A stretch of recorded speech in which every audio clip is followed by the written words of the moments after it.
guys, and welcome back for another video. And this particular video actually tells us a lot about the future. Number one, people all over the world, black women, black men, are divesting. And this lady is giving her reasoning for it in this video. My preference. What? Are dark-skinned black women not allowed to have preferences? I kid. Kinda. I am going to tell you why I have divested now. For anyone who wonder why anyone would create a video like this, well, I don't know why other people do what they do, but the purpose of this video, the goal why I am creating it is, accountability. I am holding myself accountable. Now, hearing these women and Twitter talk about divestment was hilarious to me, because let me tell you something, baby, okay? I've been divested since 1996, okay? I've been divested, before divestment was even a thing, why have I divested? Why am I the original? I'm not. I'm going to tell you here a story about 8 years old me who, was facing her very first crush. And baby, let me tell you something, I was down bad, okay? So let me tell you, I'm overlover, okay? I overlove people. I still do till this day, okay? And let me tell you, even like 6 or 7 years later, I want to tell you how bad I was in love with this boy. Even 7, 8 years after I moved to Germany, as I went back, on holiday to my country, right? I met an acquaintance, and she was reminding me how, I was in love with that boy, and obviously, I was very embarrassed and ashamed, and I was like, no, I wasn't in love with him, but baby, okay, I was burning, okay? Okay, so far I absolutely love this woman's personality and her accent. She's very beautiful to me, and like I said, this is pretty interesting. I find this subject interesting because divestment seems to be such a huge topic today, and it's going to lead to a couple of different things that we need to talk about and be upfront and honest about. Number one, you're going to end up seeing more people like me in the future. Like, when I was growing up, mixed kids were like very far and few between in the schools that I went to, and I went to schools that were mixed, and I went to schools that were mostly black. People like me were not we were not the majority, okay? But if people keep divesting the way they do, biracial, multiracial people are going to definitely continue to be the future, and not just in the States. It looks like it's actually going to be like that all over the world, because more and more black people are divesting from each other. Now, if we're looking at the true definition of the word divest, it's synonymous with the word deprive, or to hold something back from somebody. And when you think about the fact that black people are using that word when they're talking about stepping outside of their race and finding relationships, it raises a red flag for me. Because are you doing it because you just found love, or are you doing it because you have self-hate?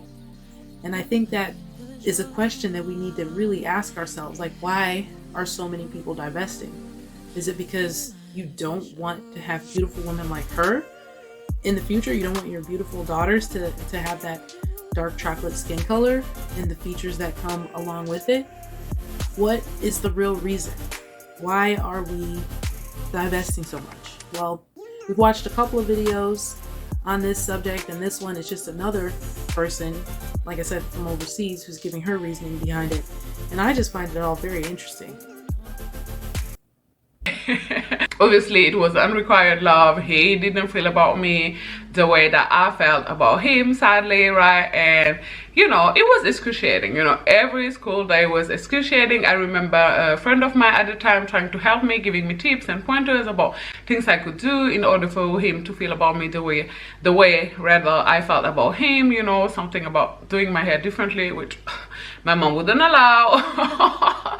Okay, and he would date like brown skin girls. There were not many light skin girls at school, so I'm sure if there were any, he would you know, if they would have him, obviously they done, but you know, he would date brown skin girls and girls who have like, you know, different features than I do, you know, what Senegalese people call tubab, you know, girls and women who have very fine, you know, traits.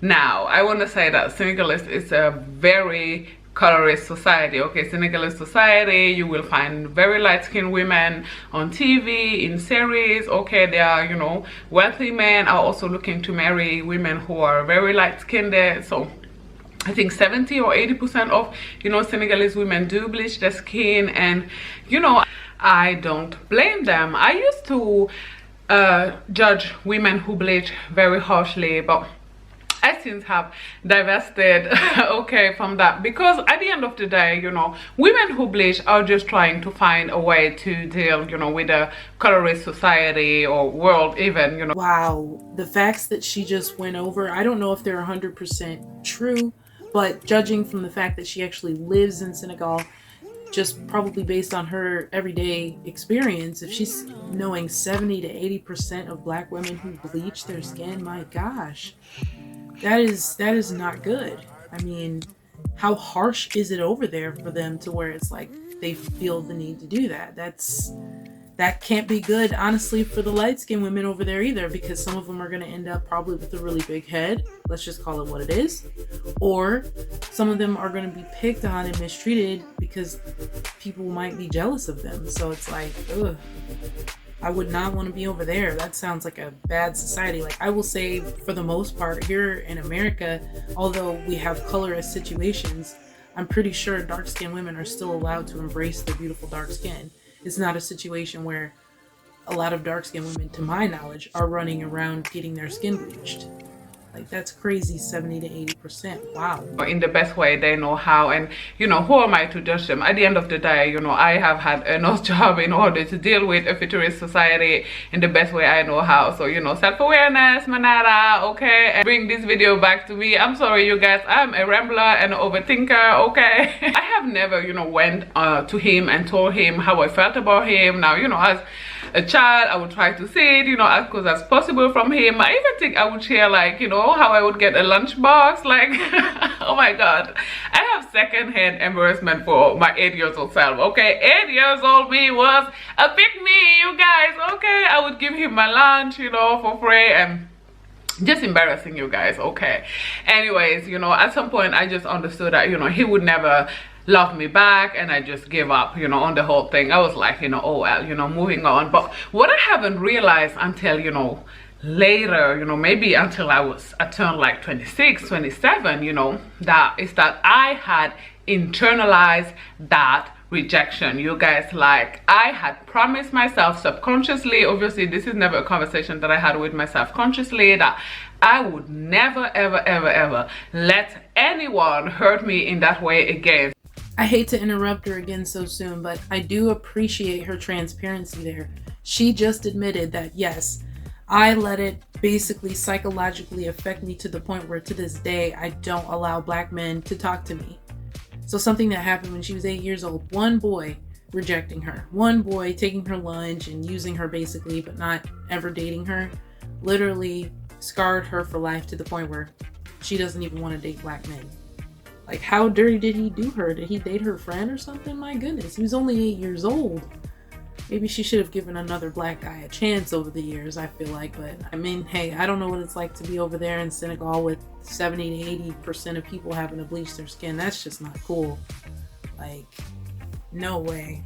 So I just been going through life avoiding black men. Now, luckily for me, or I don't know, unluckily, who cares, you know, black men do not really are interested in being in a relationship with me. Our white men, 70-80% of, you know, the men who approach me or swipe right on me on dating app are white men. Even though lately, in the last years, I would say, you know, in the last 2 years or something, quite a lot of black men have been approaching me in the street, which is weird. But anyways, I think that I can credit some of that newfound love that black men found for me, rather for, you know, to futurism, to the nose job that I had, because I have noticed that ever since I've had a nose job, more and more black men approach me, which, anyways, you guys, it's been 25 years, you guys. So I guess, you know, the takeaway from this video is address your childhood trauma, because it's been 25 years and little old me inside of me still had internalized that rejection. Because let me tell you something, black men hate us because they hate themselves, okay? They do not want to date you and reprocreate with you because they are going to give birth to a baby, a child with the very dark skin that they despise, with the very faulty hair that they hate. Fun fact is, we always talk about how dark-skinned black women, how black women, you know, protective style and wear wigs and weave, but you know, and I have a video about that, but we never talk about how, you know, black men also, you know, do them. I think it's called wave. Yeah, it's called wave. My dad used to do that, you know, when I was a child. And let me tell you something, you couldn't tell my dad anything, okay? His wave was on fleek. So whatever you do, sweet darling, do not internalize, you know, black men refusal to date you or hatred, you know, of you as something being inherently wrong with you. You are perfect just the way you are. Now, that last part I can definitely agree with. Everyone is perfect just the way you are. Trust me, our creator made no mistakes when he made us. Like, sometimes this colorism stuff, it can literally lead some people to have some form of mental illness over their skin tone. And that's not good, man. Like, to the point where you're either self-hating, you're putting out material that's self-hating, or if you are, you know, preferring another race over another simply for, you know, procreating with them so that your children will not have the same genetics as you, like that kind of stuff. I don't know. I don't like the idea of it. And my dad, he had a total of 3 wives throughout his life.